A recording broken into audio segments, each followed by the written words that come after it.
शकील साहब की डेथ के बाद समरीन का रो रो के बुरा हाल है। वो कहती है कि मुझे क्या पता था कि मैं एक बेटी नहीं बल्कि शैतान की परवरिश कर रही हूँ। वो कहती हैं कि अनाबिया तुम्हारी वजह से तुम्हारे बाप की डेथ हुई है, क्योंकि वो सब कुछ जान चुके थे कि तुम ही थी उस सारे प्लान के पीछे मरियम को बदनाम करने वाली। लेकिन अनाबिया भी उन्हें धमकी देती है और कहती है कि इस राज को अपने सीने में दफन कर लें। अगर आपने किसी को ये बताने की कोशिश की तो मैं सारी दुनिया को ये बात बता दूंगी कि पापा ने मरने से पहले आपको तलाक दे दी थी। आप लोगों की आपकी क्या इज्जत रह जाएगी? सब लोग आप पर थू थू करेंगे कि इस उम्र में आपको तलाक हो गई है। लेकिन समरीन अब बहुत बदल चुकी है। वो मरियम से माफ़ी मांगना चाहती है क्योंकि उसे अपने गुनाहों का एहसास हो चुका है। लेकिन अनाबिया अभी भी सुधरने वालों में से नहीं है।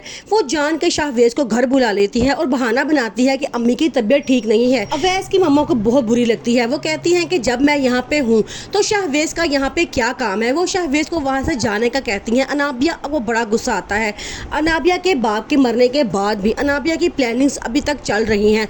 वो मरियम और शाहवेज को एक दूसरे से जुदा करना चाहती है, इसलिए वो जान जान के शाहवेज को अपने घर बार बार बुलाती है।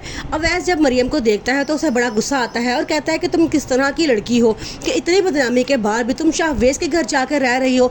अनाबिया बिल्कुल ठीक थी, उसने मुझे बिल्कुल सच तुम्हारे बारे में बताया था कि तुम हो ही इस तरह की लड़की।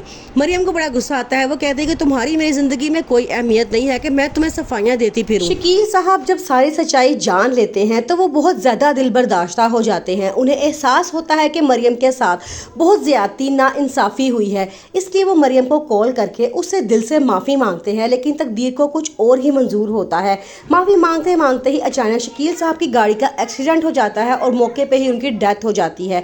वो अपनी गलती का पूरा इजहार भी नहीं कर पाते। दूसरी तरफ शकील साहब अपनी ज़िंदगी में ही समरीन को तलाक दे चुके होते हैं, क्योंकि उन्हें अनाबिया और समरीन की सारी सच्चाई पता चल चुकी होती है।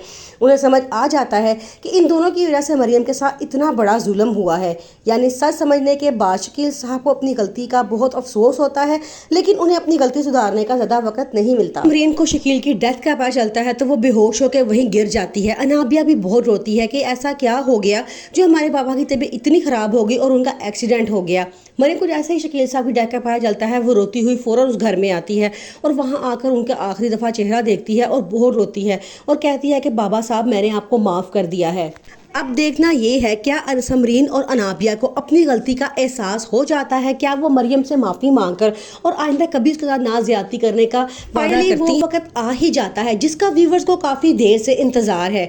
शकील को आखिरकार अपनी बीवी और अनाबिया की तमाम सच्चाई पता लग ही जाती है। पहले तो वो समरीन के मोबाइल पर इकबाल की कॉल देख के बहुत परेशान होते हैं। उसके बाद वो समरीन का पीछा करने का फैसला करते हैं। जब वो वहाँ देखते हैं कि समरीन इकबाल से मिल रही है तो बड़ा परेशान होते हैं और जानना चाहते हैं कि आखिर मामला क्या है।